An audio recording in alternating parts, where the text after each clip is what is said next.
وقال تعالى ولنبلونكم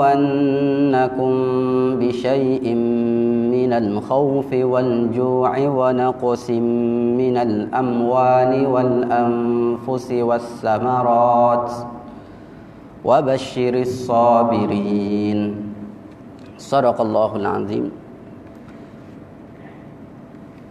وقال مصنف رحمه الله تعالى ونفعنا بعلومه في الدارين آمين يا رب العالمين إلى أن قال وعن أنس رضي الله عنه قال لما سقل النبي صلى الله عليه وسلم جعل يتغشاه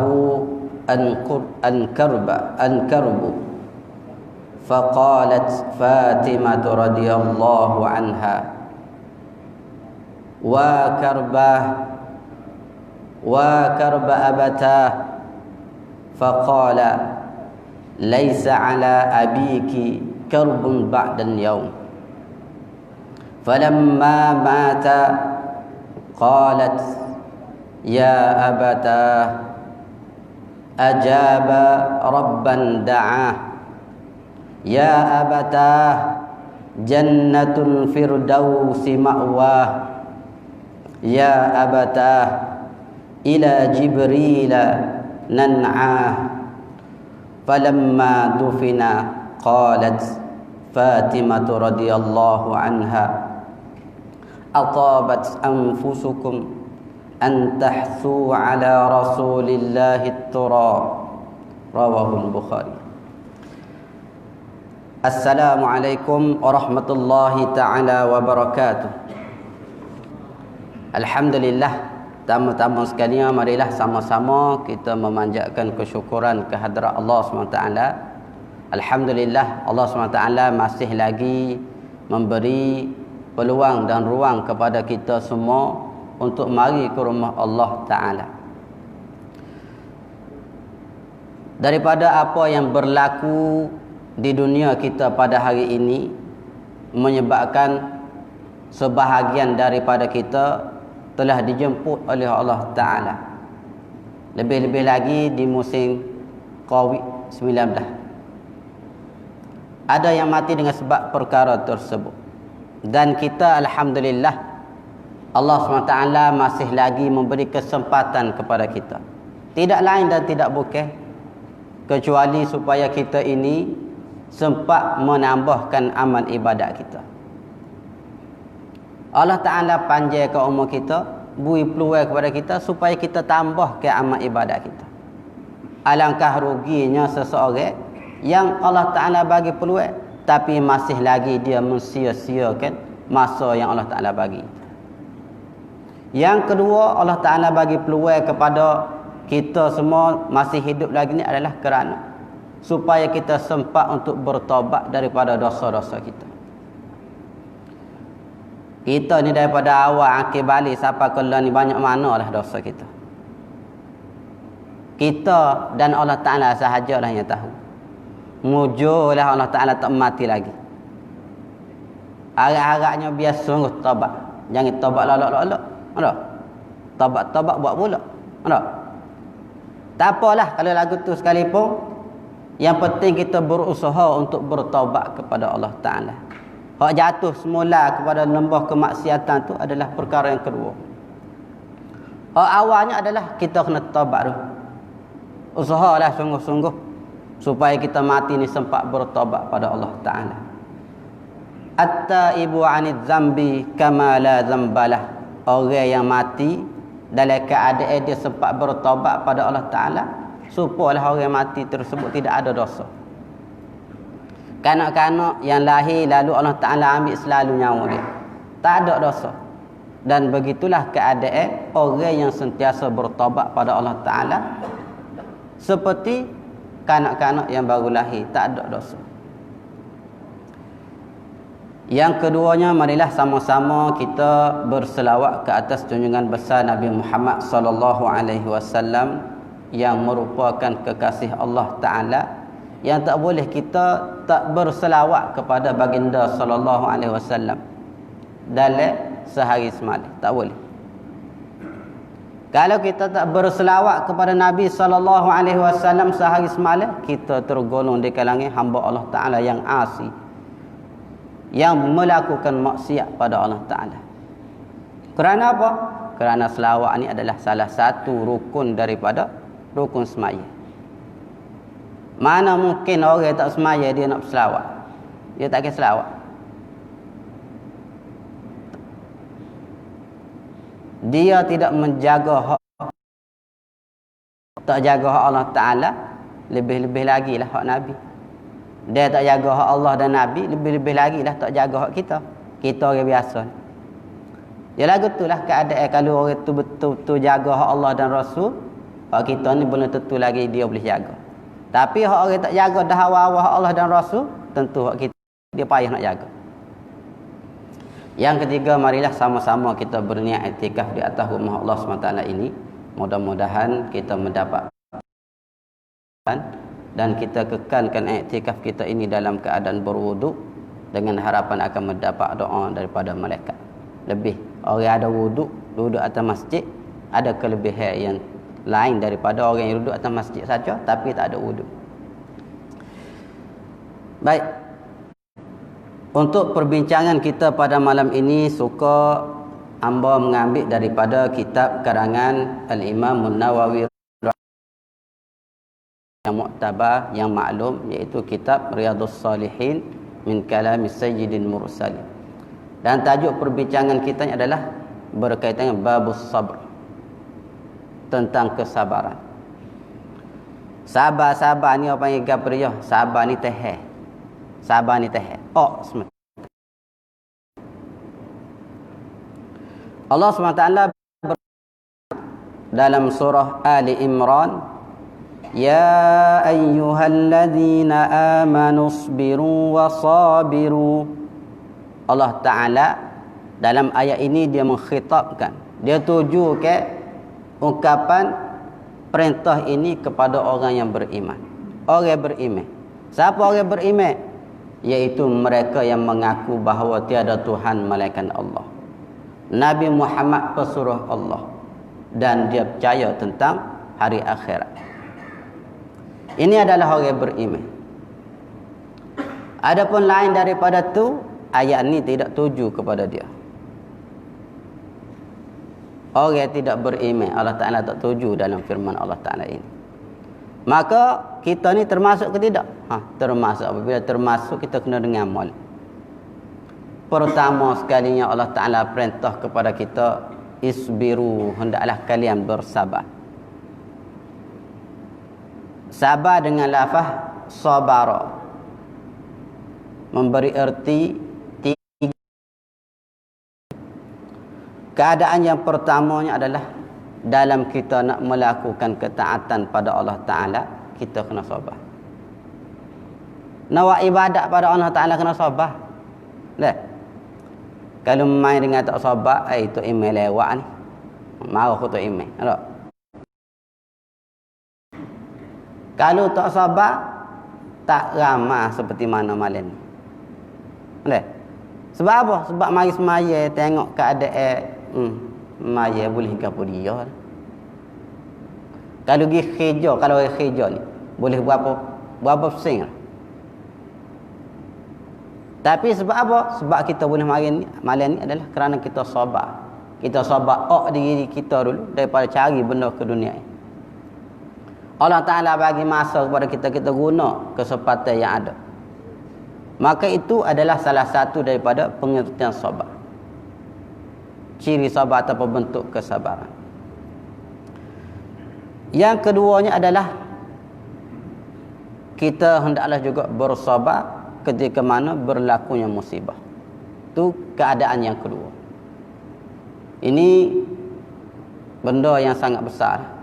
Sabar ni benda yang sangat besar. Nak boleh kepada benda tersebut, dia tak boleh dengan sekaligus. Kita ni banyak care-nya, lahir-lahir ni sifat sabar ni tak berapa nak ada. Nak tahu lah kawan, kita tengoklah budak-budak ataupun anak-anak kita. Dia tak boleh manage dia. Lagu mana? Kita tengok. Topik macam-macam. Sebab apa? Tak ada sabar. Tak dihiasi dengan sabar. Tapi bagaimana nak menguruskan perkara tersebut, dia perlu kepada latihan. Kena latihan. Nak boleh kau sabar atas sesuatu musibah yang berlaku. Payah. Tak? Ada seorang sahabiah di zaman Nabi SAW. Ketika mana Nabi SAW pergi jumpa sahabiah tersebut dalam keadaan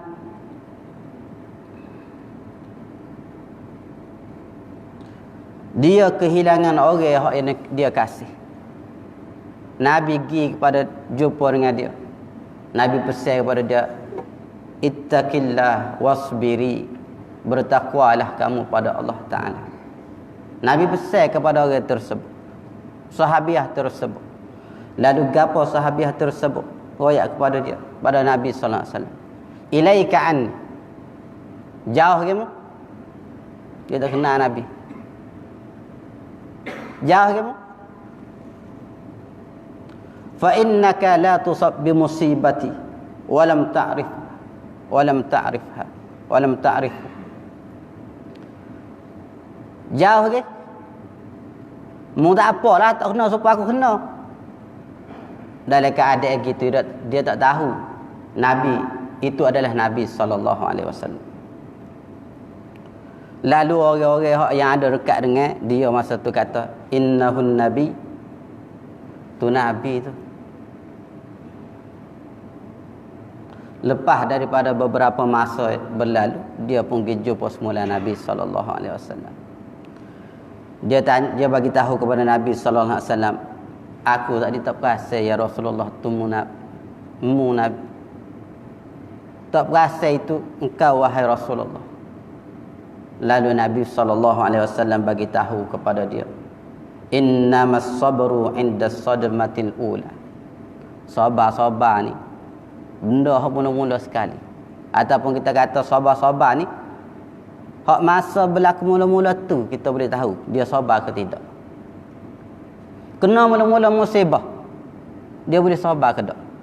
Kalau duduk dalam beberapa masa baru kata sabarlah deh, boleh sabar. Situ memang boleh amal lah, boleh buat. Tapi hak mula-mula kena,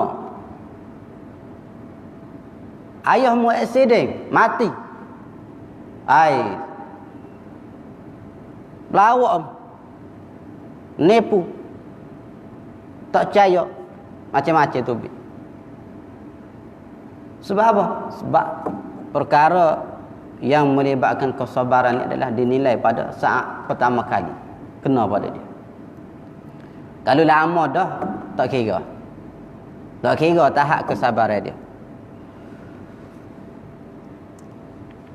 Itu yang kedua. Yang ketiganya adalah sabar daripada melakukan maksiat. Kita nak buat kadang-kadang maksiat ni benda hak berlaku dengan kita. Ada? Kalau orang lelaki kau tengok orang tina. Ada? Macam-macam lah maksiat. Kalau ikut herannya sedap nak buat lah. Sebab benda maksiat pada Allah Ta'ala ni benda hak berlaku dengan nafsu kita. Jadi apa kita duk tinggal maksiat? Sebab kita sabar. Kalau tak sabar buat lama.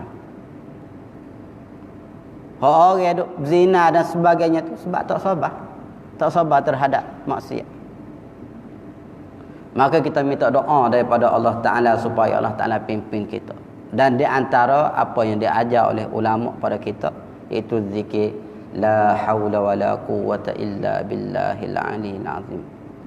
La haula wala quwwata illa billahil aliyil azim.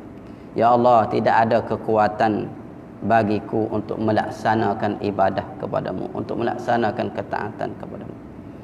Dan kami juga tidak ada kekuatan ya Allah untuk menghindari perkara tersebut melainkan dengan pertolongan Engkau. Itu adalah beberapa perkara yang berkaitan dengan as-sabru daripada lafaz sabara. Perkataan yang kedua wasabiru, tambah sehuruf. Sad, alif, bara.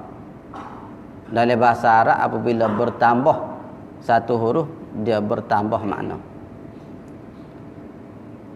Jadi di sini as-sabiru al-musabarah, iaitu maksudnya ghalibul kuffar bis-sabr. Hendaklah kalian memerangi orang kafir dengan kesabaran. Sabiru maksudnya hendaklah kalian memerangi orang kafir dengan kesabaran. Jangan jadi orang kafir ni lebih sabar berbanding dengan kita. Lebih sabar, lebih dia sabar berbanding dengan kita. Dia sabar dalam menyesatkan umat. Tapi kalau kita tak sabar, apa kita jadi sesat. Maka dalam menghadapi golongan kufar ini, mereka yang memerangi Islam, kafir ni ada beberapa jenis lah. Ada kafir mu'ahad, kafir yang buat perjanjian dengan Islam, kafir musta'man, kafir yang minta perlindungan, kafir zimmi, kafir yang berada dalam negara bawah pemerintahan Islam, dan kafir harbi, kafir yang sentiasa memerangi Islam. Duduklah mana-mana sekalipun, dia akan sentiasa memerangi Islam.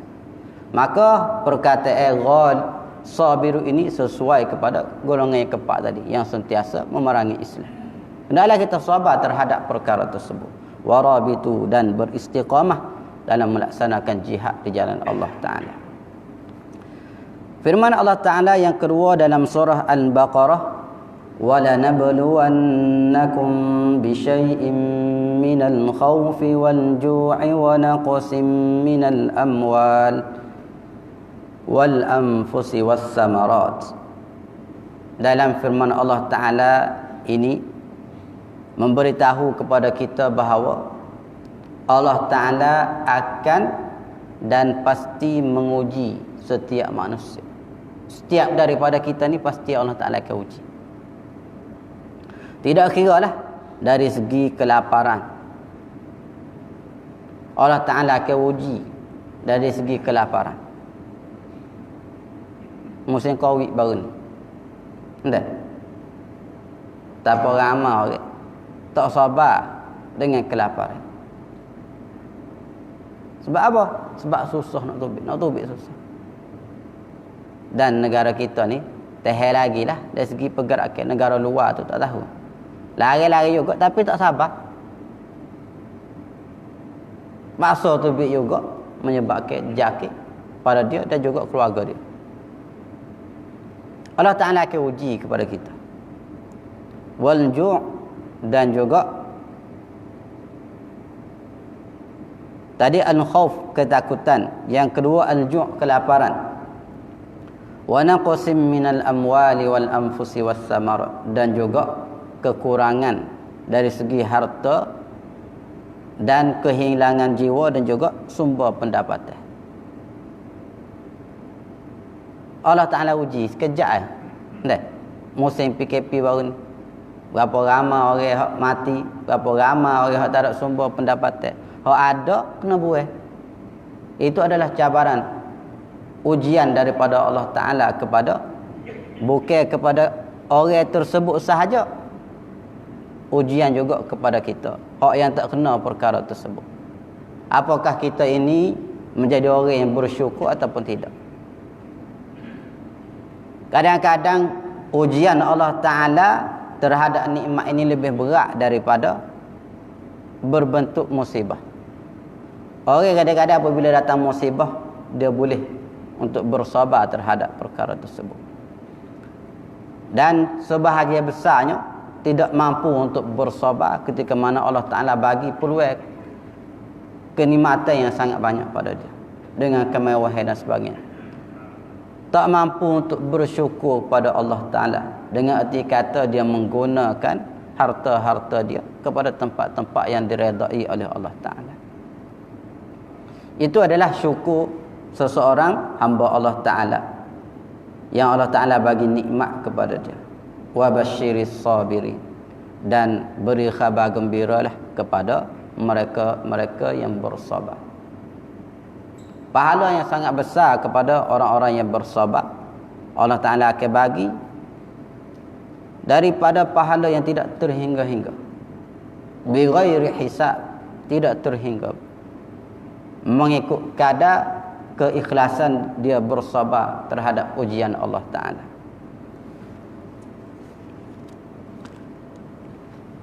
Baik, itu adalah dua petikan daripada ayat suci Al-Quran. Yang seterusnya kita akan mengambil daripada hadis Nabi SAW, cerita berkaitan dengan kesabaran. Wa an Anas radhiyallahu anhu, daripada Sayyidina Anas bin Malik radhiyallahu anhu, beliau ini merupakan khadim Rasulullah sallallahu alaihi wasallam, pembantu Rasulullah sallallahu alaihi wasallam, orang yang menguruh tentang perkara-perkara yang berkaitan dengan Nabi sallallahu alaihi wasallam. Qala, kata beliau, lamma thaqala an-nabiy sallallahu alaihi wasallam ja'ala yataghasyahu al-karbu, ketika mana telah berlaku penderitaan yang sangat kuat, yang sangat parah terhadap baginda sallallahu alaihi wasallam. Ini masa Nabi sallallahu alaihi wasallam nak wafat. Sangat dahsyat penderitaan Nabi sallallahu alaihi wasallam, sehingga anak baginda sallallahu alaihi wasallam, Fatimah binti Muhammad radhiyallahu anha, dapat merasakan penderitaan tersebut. Tengok kepada Nabi sallallahu alaihi wasallam, dia dapat rasa. Faqalat Fatimah radhiyallahu anha, wa karba abatah, alangkah menderitanya wahai ayahku. Sungguh deritanya, sungguh pedih keadaanmu wahai ayahku. Faqala, lalu Nabi sallallahu alaihi wasallam menenangkan anaknya Fatimah radhiyallahu anha, laisa ala abika karbun ba'dal yaum. Lepas ni tak ada dah penderitaan seperti ni. Lepas hari ni tak ada dah penderitaan yang dihadapi oleh Nabi SAW. Semasa awal-awal dakwah baginda SAW, macam-macam orang kata dia, macam-macam orang buat dia. Orang kata dia ni ahli sihir, kata gila, macam-macam. Dia perkataan ni dia sangatlah keras, masuk dalam hati kita. Ada?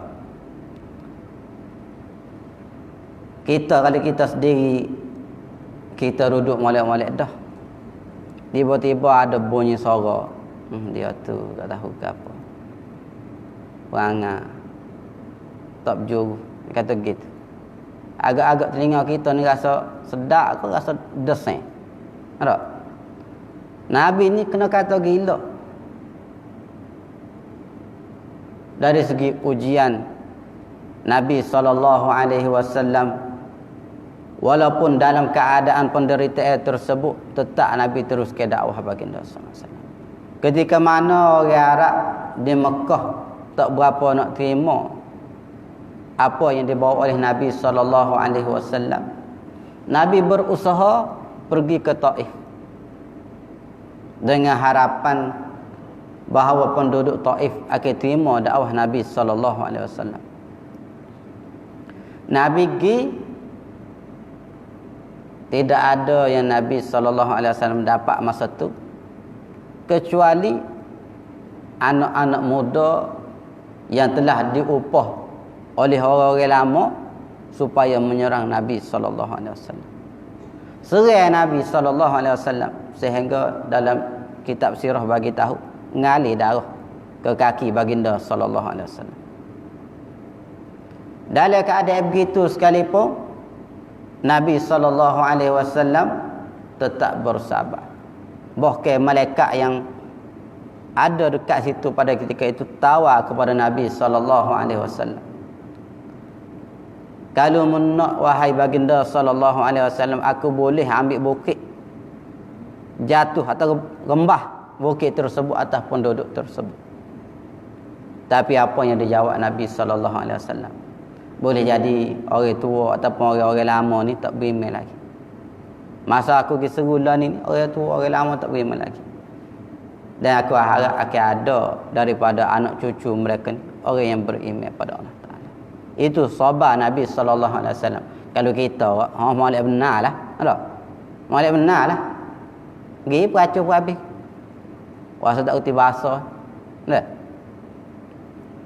Tapi begitulah keadaan Nabi SAW. Ketika mana Siti Fatimah bagi tahu, Allah menderita sungguh wahai ayahku. Nabi SAW masih lagi mampu untuk menenangkan anak dia. Tidak ada dah lepas daripada ni penderitaan sebagaimana hari-hari sebelum daripada. Falamma mata, maka tak kala baginda SAW telah wafat. Qalat, lalu Sayyidatina Fatimah radhiyallahu anha berkata, ya abata, wahai ayahku, ajaba da' wa tada'ah, engkau telah menyahut seruannya.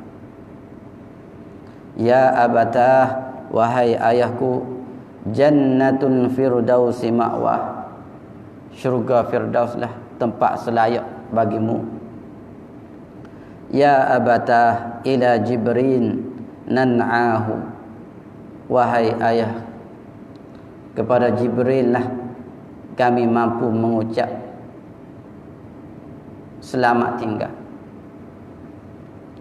Falamma, kemudian selepas daripada tu, dufina, ketika mana baginda SAW dikafankan, ketika mana baginda SAW dufina, ditanam. Qalat, lalu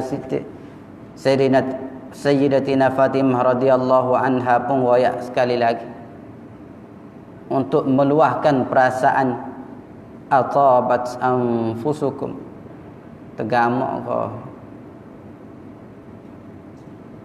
awak-awak semua,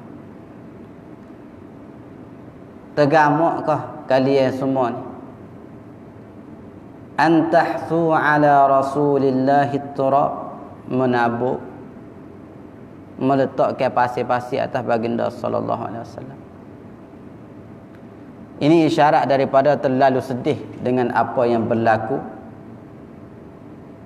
Dan ada juga keadaan-keadaan kemuncak seseorang itu tak boleh nak bersabar. Dan tengok jugalah tempat hak manakah yang sesuai dan tempat manakah yang tidak sesuai.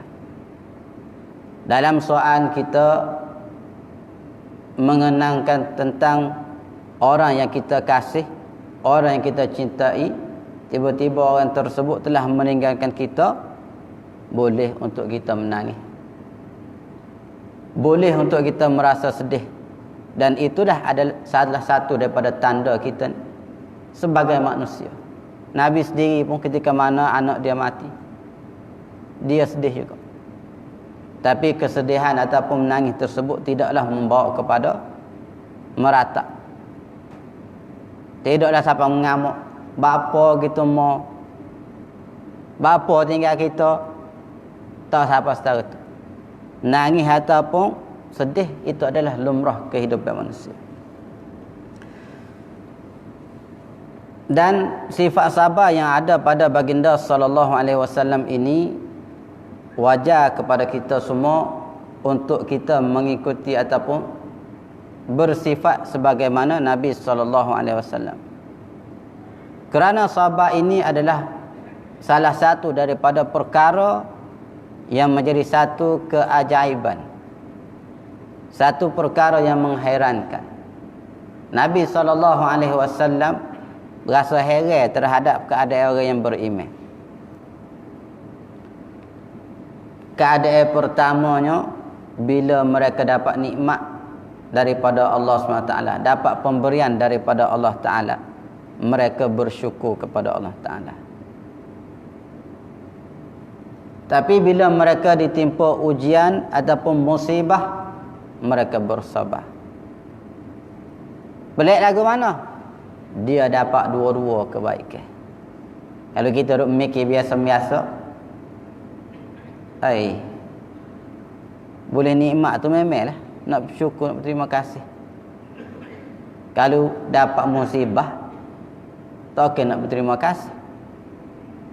Jadi hari orang beriman ni lagu itulah keadaan dia. Duduklah lagu mana sekalipun, duduklah tempat mana sekalipun, sentiasa memberi keuntungan. Cumanya yang menentukan sama ada dia untung ataupun tidak, diri dia sendiri. Kalau dia tahu untuk berinteraksi dengan keadaan tersebut, dia beruntung. Kalau dia tak tahu, dia jadi orang yang rugi. Baik, daripada apa yang kita baca daripada firman Allah Ta'ala sebentar tadi dan juga hadis Nabi SAW, dapat kita simpulkan kepada beberapa perkara. Pertamanya adalah kita tak dapat tidak kena latih diri kita untuk bersabar terhadap perkara-perkara yang kita sebut tadi. Pertama, sabar dalam melakukan ketaatan, sabar menerima ujian, dan juga sabar daripada melakukan maksiat pada Allah Ta'ala. Kalau kita tak latih, kita tak akan mampu. Samalah sahaja dengan sifat-sifat yang lain, sifat taubah, sifat ikhlas. Kita kena berusaha, kena latih diri kita supaya menjadi orang yang bersifat dengan sifat tersebut. Yang keduanya adalah sifat sabar ini adalah sifat yang terhasil daripada kesungguhan kita, dan dia sentiasa akan berlaku dalam kehidupan kita setiap hari, sama ada kita ini berjaya ataupun tidak. Kalau orang yang ada persiapan yang kuat, dia ada ilmu bagaimana nak menghadapi tersebut, maka dia boleh sabar. Tanpa ilmu pengetahuan, dia tak tahu lagu mana nak sabar kalau berlaku lagu ni. Jadi tak dapat tidak, sabar ini kena diikat dengan ilmu. Dia tak boleh main dengan emosi sahaja. Sebab kalau ikut emosi ni, dia macam-macam boleh berlaku. Hak tepat, hak tak perlu sabar, dia sabar. Tepat, hak tak perlu sabar, dia sabar. Contohnya dalam masalah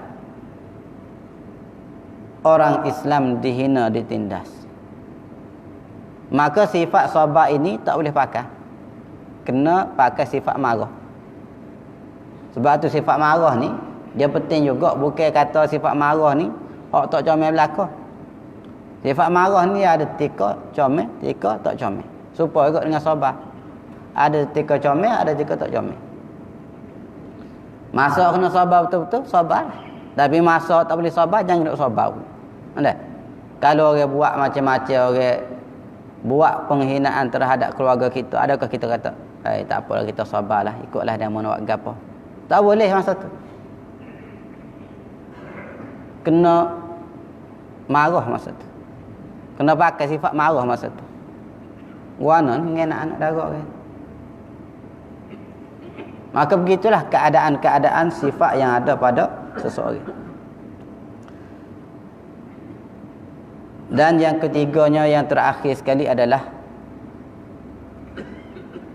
seandainya kita tahu tentang keadaan Nabi SAW, kita kenal apa yang berlaku kepada Nabi SAW, kita tidak akan sia-siakan apa yang dibawa oleh Nabi SAW. Kita tak akan sia-siakan ajaran baginda SAW. Nabi bawa dengan penuh kesabaran. Tiba-tiba kita mengabaikan perkara yang dibawa oleh Nabi SAW. Alangkah derhakanya orang tersebut kepada baginda sallallahu alaihi wasallam. Nabi bawa untuk menyelamatkan kita. Tiba-tiba kita tak asing perkara-perkara yang boleh menyelamatkan kita. Kita minta jauh daripada kita bersifat dengan sifat tersebut. Jadi setakat itu sahajalah apa yang boleh hamba kongsikan pada pertemuan kita pada malam ini. Mudah-mudahan memberi manfaat kepada diri hamba sendiri dan juga ahli jemaah sekalian. Apa yang baik itu daripada Allah SWT, yang lemah yang kurang itu daripada diri hamba sendiri, yang meminta maaf banyak. Wabillahi taufiq wal hidayah. Wassalamualaikum warahmatullahi taala wabarakatuh. Wa qala rabbukum ud'uni astajib lakum. Bismillahirrahmanirrahim. Alhamdulillahi rabbil alamin. Wassalatu wassalamu ala asyrafil anbiya'i wal mursalin wa ala alihi wa sahbihi ajma'in. Allahumma anfa'na bima 'allamtana wa 'allimna ma yanfa'una wa zidna 'ilman nafi'a. Rabbana atina fid dunya hasanah wa fil akhirati hasanatan wa qina 'adzaban nar. Wa sallallahu ala sayyidina Muhammadin wa ala alihi wa sahbihi wa baraka wa sallam. Subhana rabbika rabbil izzati amma yasifun wa salamun alal mursalin walhamdulillahi rabbil alamin.